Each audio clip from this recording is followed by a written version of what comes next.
Amados hermanos y amigos que separan este tiempo tan importante para sus vidas en el estudio de la palabra del Señor. En este momento vamos para la lección 24. Se titula Restauración de la Ley y el Orden. Y se encuentra en el libro de Esdras, en el capítulo 7, los versos del 1 al 10 y del 23 al 26. El texto áureo dice así: en el nombre del Padre, del Hijo y del Espíritu Santo. Amén. Porque Esdras había preparado su corazón para escudriñar la ley del Señor y para cumplirla, a fin de enseñar a Israel los estatutos y los decretos. Eso aparece en Esdras 7, verso 10. Tenemos 3 objetivos en esta lección. Y el primero es comprender el significado histórico y espiritual del regreso de Esdras a Jerusalén. Valorar cómo Dios obra a través de líderes capaces de llevar a buen término el plan de Dios. Y expresar agradecimiento a quienes son los líderes y maestros de la palabra de Dios. Una lección hermosa, muy motivadora. Saben que somos los hermanos Richard López y Sandra Torres, que con mucho amor cada semana preparamos las lecciones bíblicas del leccionario El Discípulo. En el vocabulario vemos 2 palabras. La primera, escriba, es un funcionario o secretario encargado de la correspondencia y los registros o crónicas de un gobernante. También es usado para referirnos a las personas dedicadas al estudio de las Escrituras.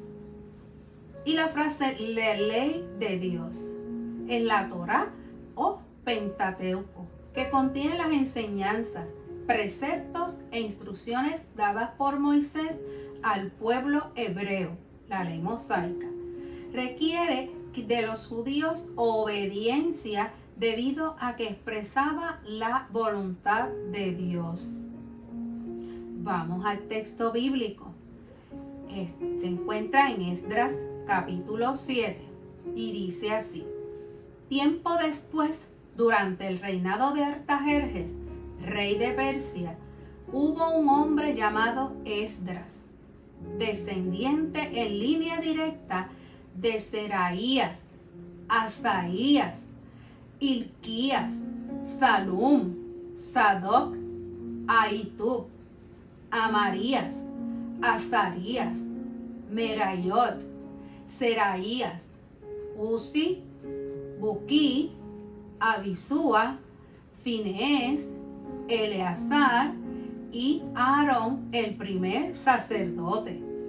Este Esdras era un maestro instruido en la ley del Señor, Dios de Israel. Había dado por medio de Moisés y contaba con la ayuda del Señor, así que el rey Artajerjes le concedió todo lo que él pidió. De esta manera, Esdras regresó de Babilonia a Jerusalén con un grupo de israelitas compuestos de sacerdotes, levitas, cantores, porteros y sirvientes del templo, en el 7º año del reinado de Artajerjes. Contando Esdras con la bondadosa ayuda de Dios, inició el regreso de Babilonia el día 1 del mes 1 del 7º año del reinado de Artajerjes, y llegó a Jerusalén el día 1 del mes 5 de ese mismo año. Y Esdras tenía el firme propósito de estudiar y de poner en práctica la ley del Señor y de estudiar a los israelitas sus leyes y decretos. Todo lo que pida el Dios del cielo para su templo debe ser entregado rápidamente, para que no venga ningún castigo sobre los hijos del rey y sobre sus dominios. Han de saber también que está prohibido imponer tributo, impuestos o derechos a cualquiera de los sacerdotes, levitas, cantores, porteros, sirvientes del templo o cualquier otra persona que sirva en el templo de Dios.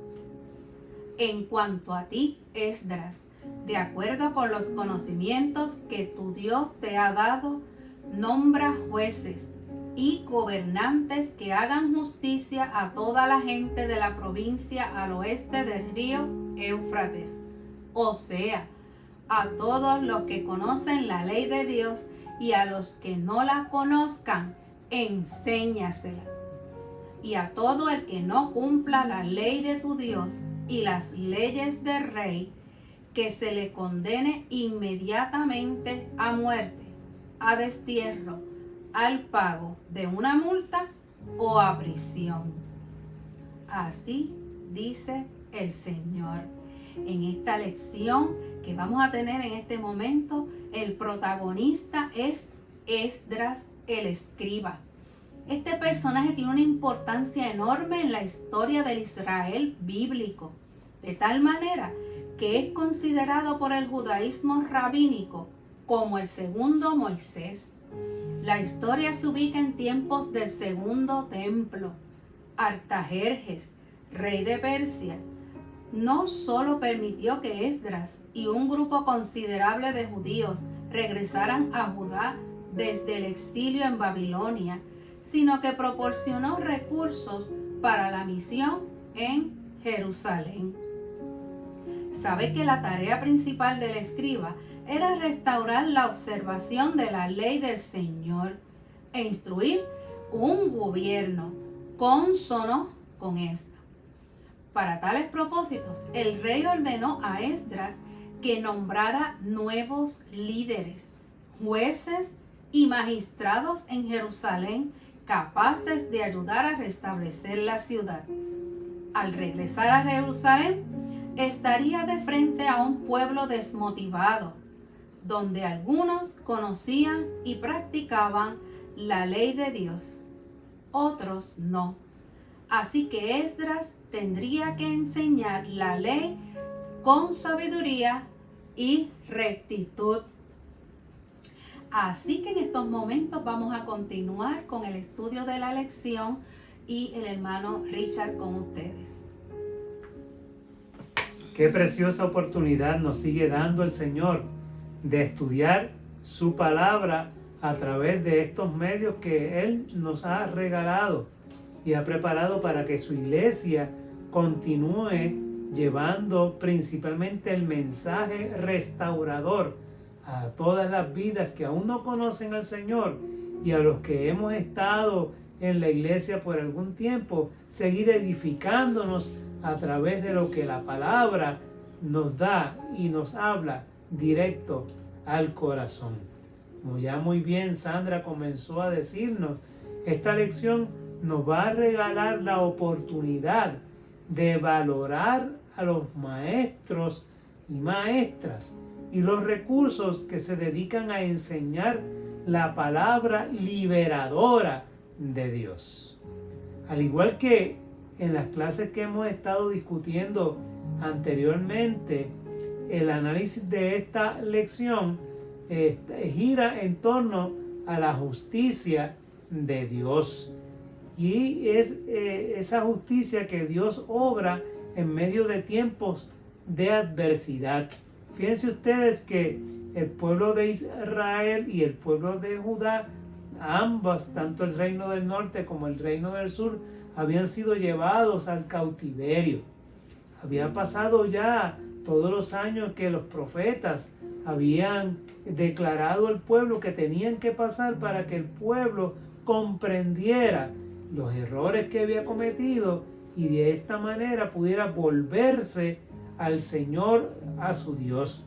Y aquí vemos entonces cómo, muy bien dijo Sandra, estamos en tiempos de la conquista ya de Persia y es el rey Artajerjes. Hay discusiones, no se sabe la ciencia cierta si era el Artajerjes 1 o Artajerjes 2, y eso pues los eruditos se han enfrascado en una discusión acerca de qué tiempo específico pudo haber sido este evento donde el rey le permite a Esdras regresar con un grupo del pueblo de Israel a Jerusalén para restaurar la ciudad, pero sobre todo restaurar el templo y restaurar el culto en medio de Israel. Así que en medio de esos tiempos de adversidad, en medio de esos tiempos de lejanía de la ciudad de Jerusalén, vemos cómo Dios entonces utiliza primero el rey Darío,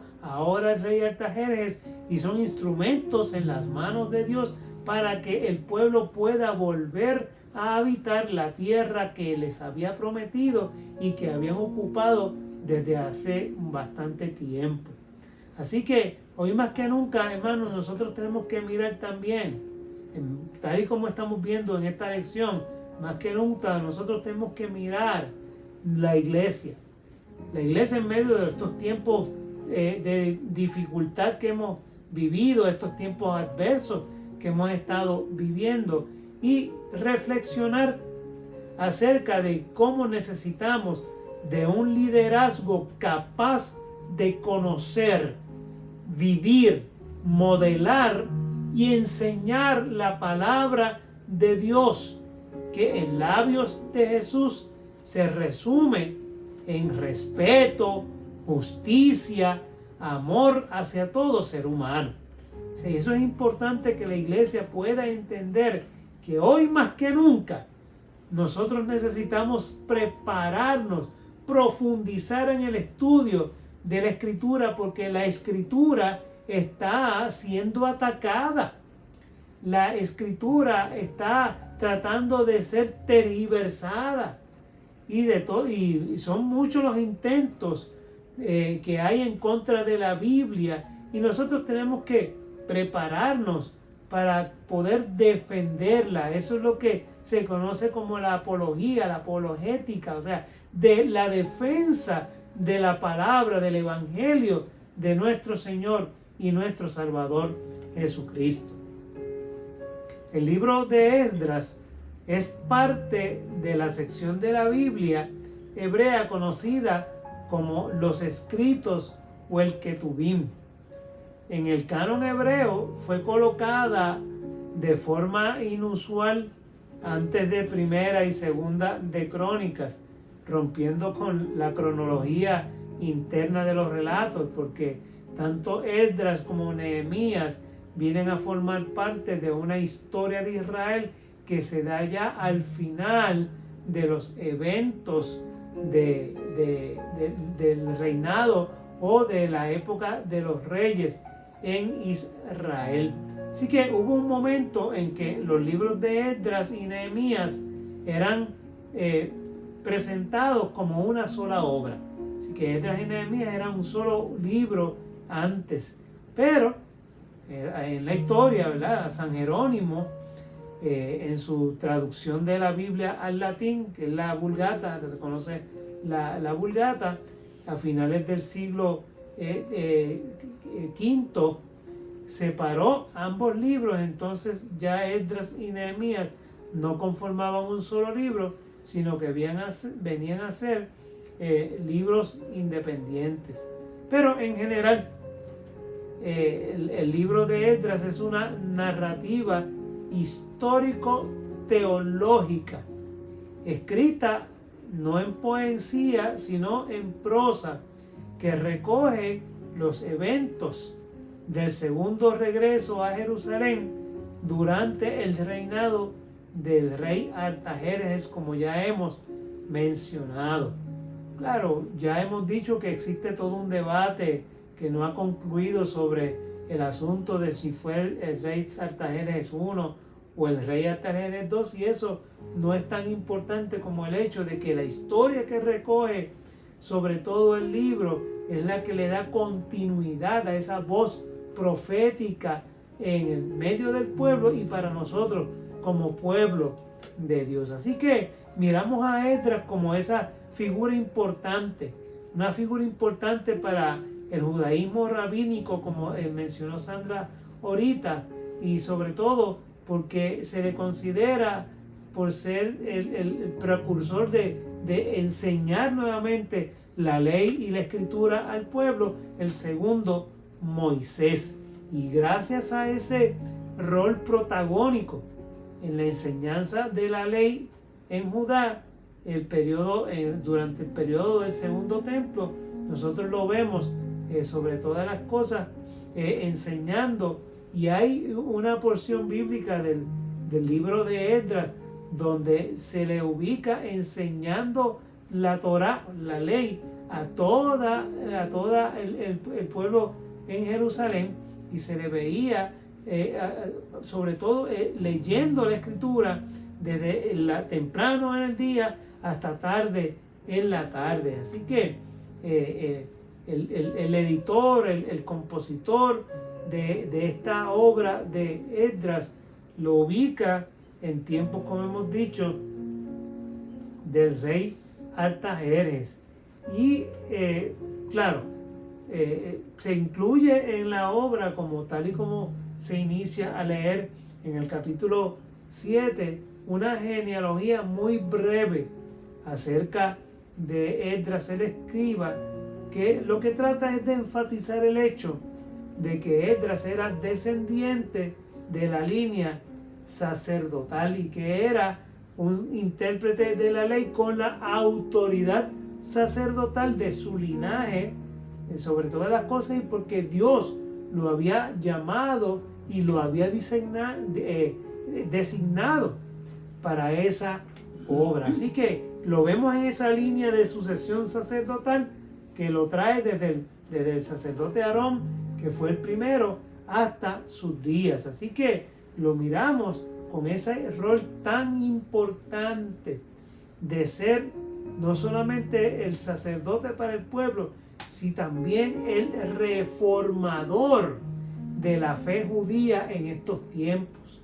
Y esa autoridad le fue dada por Dios para interpretar la ley y educar al pueblo nuevamente acerca del Dios verdadero, de Yahvé, el Rey de Reyes, que cohabitaba y habitaba en medio del pueblo en ese tiempo. Así que Esdras entonces es presentado como un maestro, y es un maestro sabio, un maestro instruido en la ley, y era sobre todo diestro porque era secretario de Artajerjes. O sea, era una persona que conocía la escritura hebrea, conocía la escritura de Persia, y podía ser capaz de hablar ambos idiomas y llevar una enseñanza correcta al pueblo de Israel, que llevaba tanto tiempo sin escuchar una enseñanza y escuchar de la palabra del Señor.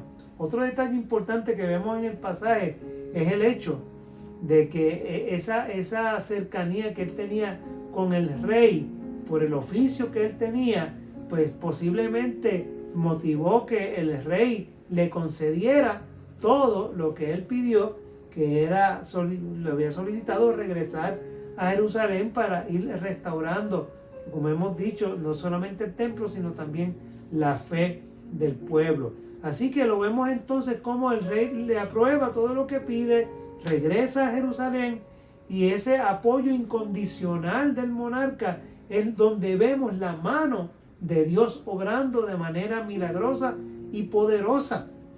Porque los reyes de Persia en un momento determinado se creían a sí mismos dioses. Sin embargo, Dios lo utiliza para que el pueblo sea restaurado en su fe a través de Esdras, que en este momento se convierte en el maestro principal para el pueblo de Israel. Así que Dios estaba con él. Por eso la escritura, el pasaje dice que la mano de Dios estaba sobre él. Era el escogido del Señor para un momento histórico donde la restauración de Israel estaba en juego. Así que Dios escoge a Esdras, y lo escoge para una misión trascendental a la cual él estaba dispuesto a responder con obediencia. Y aquí está lo importante, que cuando Dios le llama y Dios pone sobre sus hombros esta tarea, él no la rehúye, sino que la acepta y pone manos a la obra. Va donde el rey, pide las cartas que necesitaba, el rey se las concede, le da todo lo necesario, inclusive el rey ordena y firma un decreto para que lo que él enseñe sea obligatorio y que nadie puede ir en contra de lo que Esdras enseña, porque sería violentar la voluntad del rey al punto de que podía ser castigado con la muerte, el encarcelamiento, una multa, bueno, todo lo que hemos leído del pasaje, tal y como se lo dijo Sandra ahorita. Así que imagínense ustedes la fuerza que él tenía para poder con esa autoridad enseñar la palabra del Señor. Así que Esdras había dispuesto su vida para llevar a cabo la vocación de inquirir, la vocación de estudiar la ley y sobre todo de hacerla cumplir. Esdras tenía que organizar un gobierno. Fue parte de la orden que le dio el rey Artajerjes. Organiza un gobierno, nombra jueces, magistrados, líderes, todo basado en las ordenanzas divinas, porque si vemos el pasaje, fíjense que Artajerjes le dice, de acuerdo a tu Dios y a lo como tu Dios te ha ordenado y a cómo tu Dios te instruya, lo vas a hacer, y nombra a los líderes necesarios de acuerdo a tu Dios. Y eso es algo que nos estremece cuando lo leemos en la Escritura, porque aún un líder pagano se somete a esa voluntad de Dios en este momento. Así que, y le dice, mira, el pueblo al otro lado del río, y eso incluía a los judíos que iban con él y a cualquier otro que regresara del exilio. Así que cualquiera que incumpliera la ley, dice el pasaje, tenía que ser castigado. Eso es un detalle interesante también. Así que hoy, hermanos, esta clase nos está introduciendo este personaje conocido, a Esdras, y nos lo está presentando como símbolo del líder que tiene visión y entendimiento. Pero esa visión y ese entendimiento están centradas en la ley, en la palabra de Dios. Viene a mi mente el Salmo 1 que dice, bienaventurado el varón que no anduvo en consejo de malos, ni estuvo en camino de pecadores, ni en silla de escarnecedores se ha sentado, sino que en la ley de Jehová está su delicia, y en su ley medita de día y de noche. Así que yo podría decir que Esdras es parte de ese buen varón de Dios que meditaba en la ley de día y de noche, que la hizo parte de su vida, que lo acompañaba en cada momento y en cada decisión que iba a tomar. Y necesitamos líderes de esa misma magnitud, que se centren en la palabra de Dios, la correcta, clara y pura palabra de Dios. Dice el pasaje que Dios le acompañaba. Y esto, hermanos, estos principios que estamos mencionando son los principios esenciales para desarrollar una espiritualidad saludable, que sienta, que pueda poner las bases para lo que es el orden dentro de la sociedad y dentro de la iglesia. Esdras es un líder centrado en la palabra de Dios, por lo que Esdras es portador de esperanza, tal y como el evangelio son las buenas nuevas que traen esperanza al ser humano. En la palabra, en este pasaje bíblico, la escritura, la ley, trae eso, esperanza al pueblo. Y nosotros tenemos que reflexionar, insisto en esto, porque hoy es necesario que surja un liderazgo como el que demostró Esdras, que encarne una espiritualidad solidaria, cimentada, basada, ahí concretizada en la palabra de Dios. Es urgente que nuestro liderazgo se meta en la palabra de Dios, que sea la palabra de Dios su guía en todo momento. Esdras nos está enseñando, y obviamente Jesús nos enseñó a formar una espiritualidad que conecte con la gente a través de la palabra, una que sirva las mesas en las comunidades, una espiritualidad que a través de la palabra y desde la palabra liberadora de Dios nos acerque a la gente. Este ha sido el ministerio de la iglesia y debe ser el ministerio de la iglesia y debe seguir siéndolo. Nosotros necesitamos urgentemente, aunque mire, tengamos que pagar un alto precio, porque seguir la palabra de Dios, hacer la palabra de Dios nuestro estandarte y nuestro guía en toda situación y en todo momento, confrontando a quien tengamos que confrontar con ella, nos cuesta, nos va a costar a cada uno de nosotros. Claro que sí.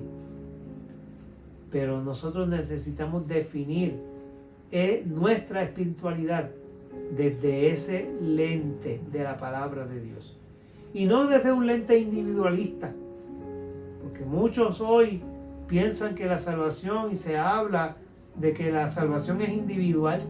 No, la salvación es individual. Cada quien tiene que bregar con su salvación. Pero no. Hay una dimensión que es comunitaria.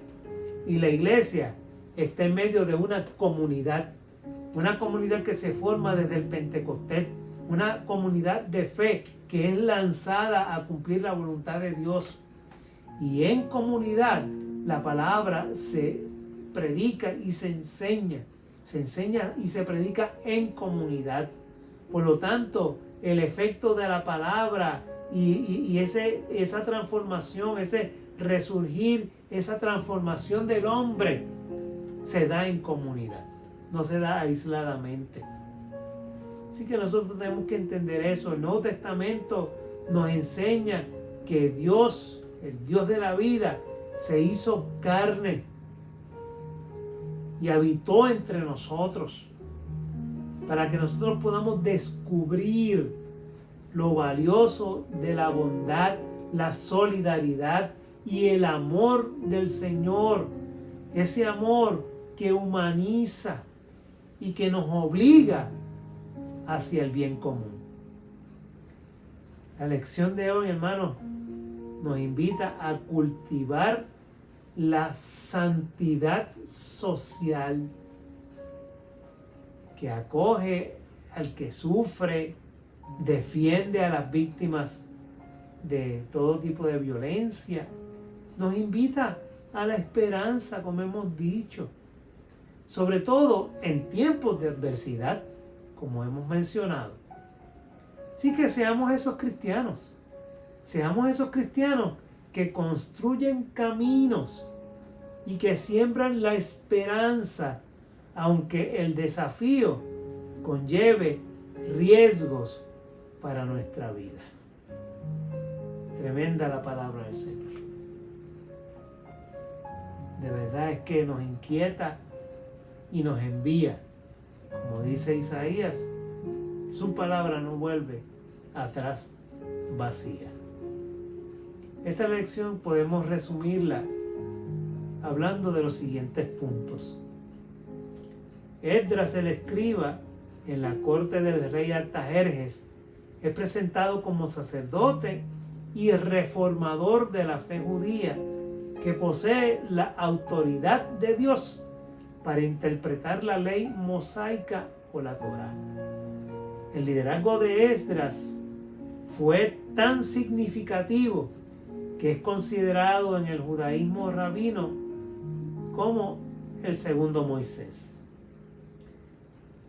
La mano del Señor dirigió a Esdras en todo tiempo, hizo que obtuviera el apoyo del rey en la tarea de restablecer la ley y la orden en Judá. Y Esdras modela una espiritualidad que anima a la fe, que nos invita a volvernos a Dios mediante la práctica de la justicia, el servicio, la solidaridad y el amor para con el pueblo que sufre en medio de la adversidad.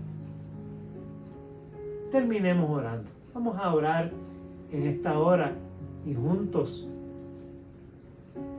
miremos cómo la palabra nos habla y cómo el Señor también a través de la oración nos guía en todo momento. Vamos a orar. Oremos. Oh